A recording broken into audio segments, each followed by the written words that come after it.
Hello engineers, welcome back to my YouTube channel. By the way, this is Engineer Jivan Aiko Kalaki at sa araw na to is sasagutan natin itong mga ISAS term series multiple choice questions under the topic of engineering management.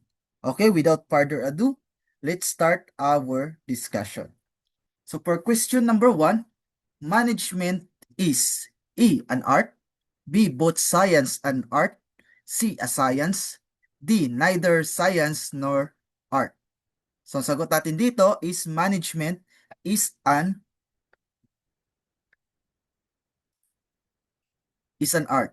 Okay? Sige, next. Question number 2. Engineering is A, an art, B, both science and art, C, a science, D, neither art nor science. So ang sagot natin dito, kapag engineering, that is a science. At kapag management naman, is an art. So therefore, yung engineering management is both science and art. Okay, naintindihan po ba? Sige, next. Question number 3. Engineers can become good managers only through blank. Ulitin natin. Engineers can become good managers only through blank. A, experience. B, taking master's degree in management. C, effective career planning. D, trainings. So magiging good managers lamang tayo kapag meron tayong tinatawag na effective career planning. So hindi sapat na experience lang para maging good managers.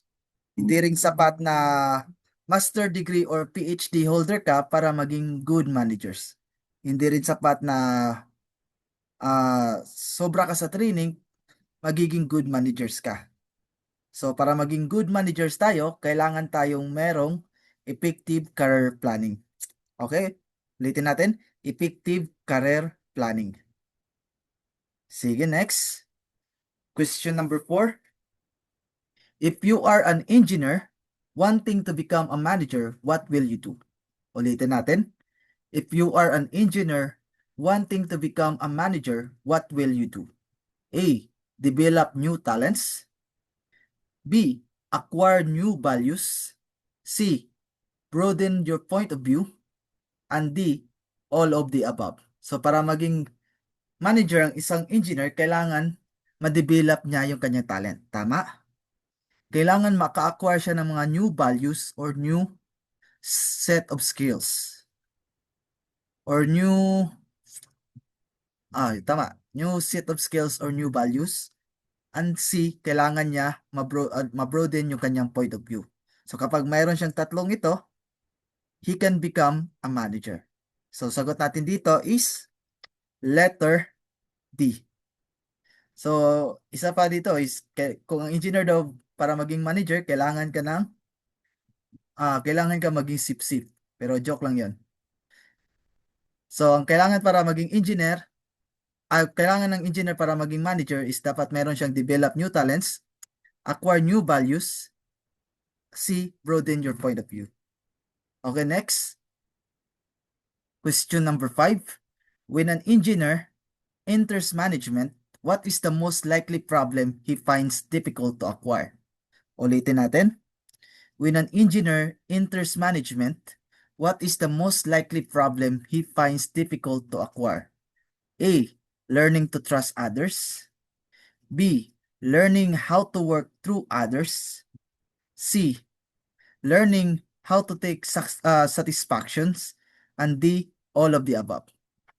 So sagot natin dito is all of the above. Okay, next. Question number 6. What management? So ulitin pala natin tong question number 5, parang putol yung ating choices.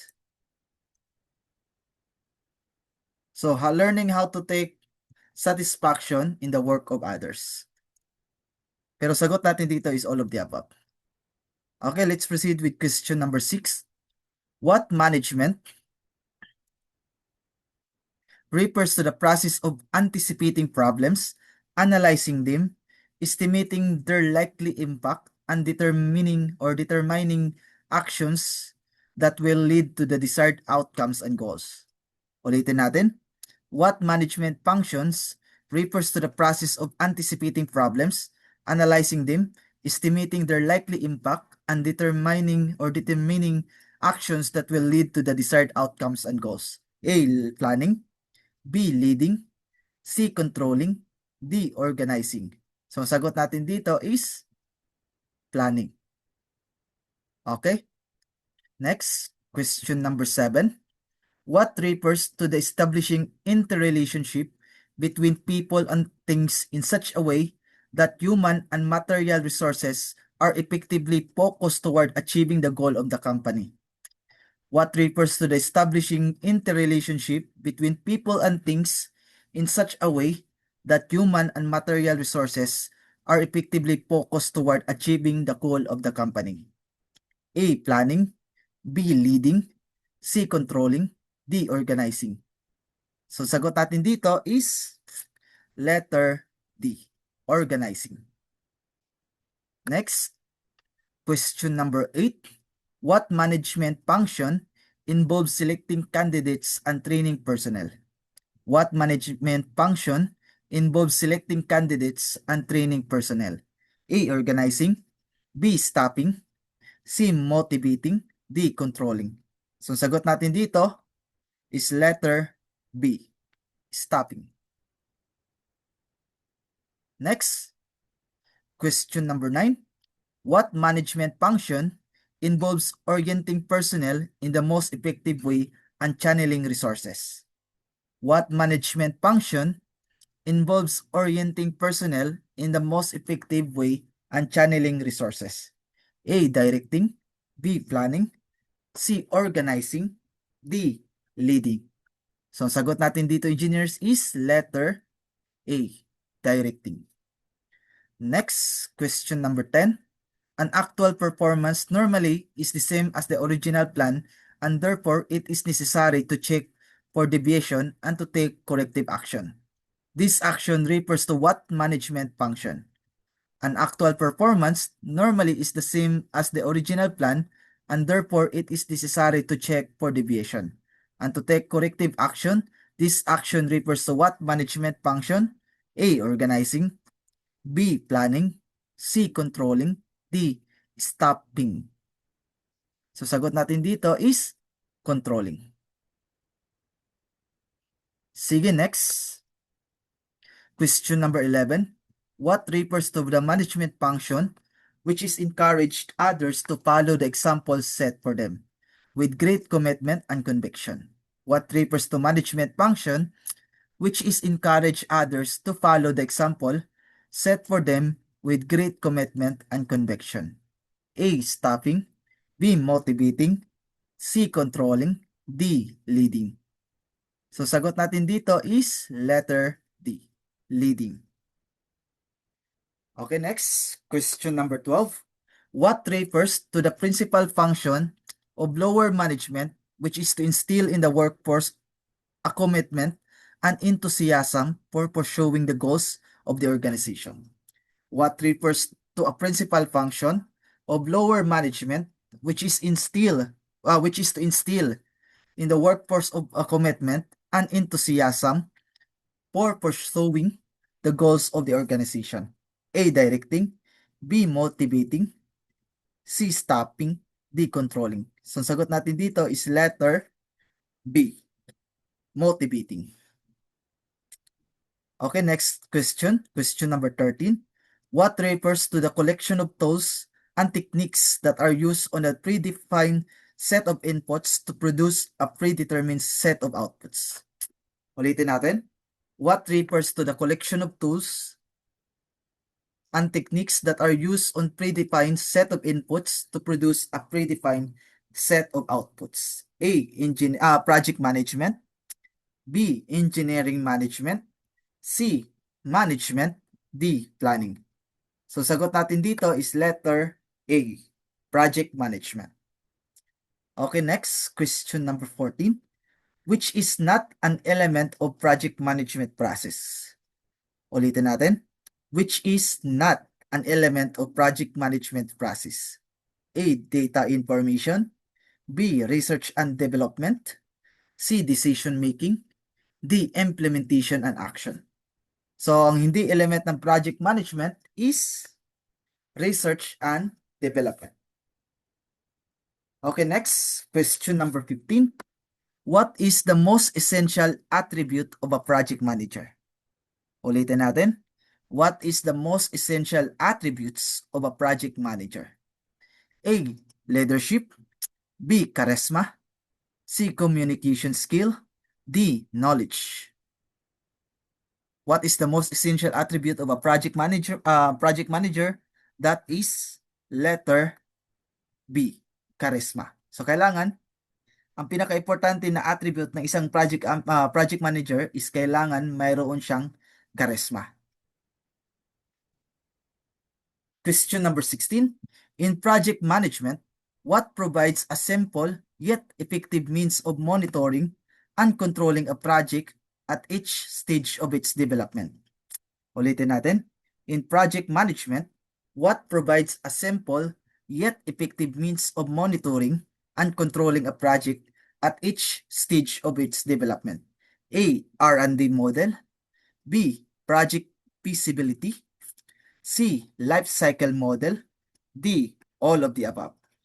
So sagot natin dito, engineers, is letter C. Life cycle model. Okay, next, question number 17. What project life cycle model is the most relevant for information technology project? Ulitin natin. What project life cycle model is the most relevant for information technology project? A. Morris model. B. Waterfall model. C. Incremental release model.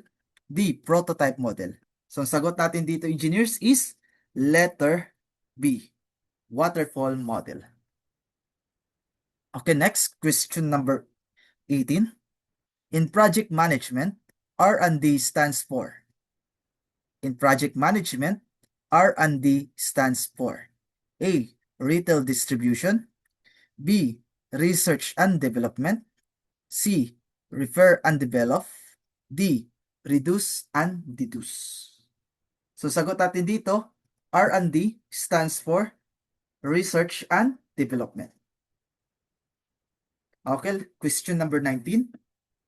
In project management, O&M stands for. In project management, O&M stands for A. Operational and manpower. B. Operational and maintenance. C. Operation and management. D. Operation and mission. So sagot natin dito, O&M stands for operational and maintenance. So namali pa yung pagkabasa ko kanina. So ulitin natin na A is operational and manpower, B operational and maintenance, C operation and management, D operation and mission. So kapag sinabi nating O&M, that stands for operational and maintenance. Okay, last question. Question number 20. A project management must be very good in which of the following skills? A project management must be very good in which of the following skills? A. Communication skills. B. Human relationship skills. C. Leadership skills. And D. All of the above. So kapag sinabi natin project manager ka, kailangan mayroon ka ng mga ganitong skills. A. Communication. Tama. B. Kailangan magaling ka makihalubilo sa tao. Human relationship skills.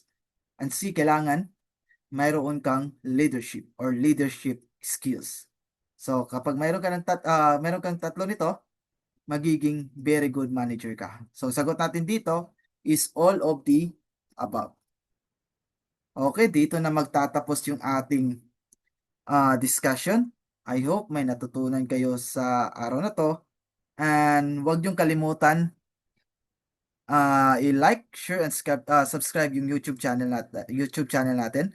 So ito pala yung YouTube channel natin, engineers, Engineer Kalaki Review Excellence. So, sa mga hindi pa nakapag-subscribe, pwede nyo pong i-subscribe and i-share yung ating YouTube channel para mas marami pa po tayong ma-reach at matulungan ng mga aspiring board exam takers. So, dito pala sa channel ko, Engineers, is meron siyang mga different playlists.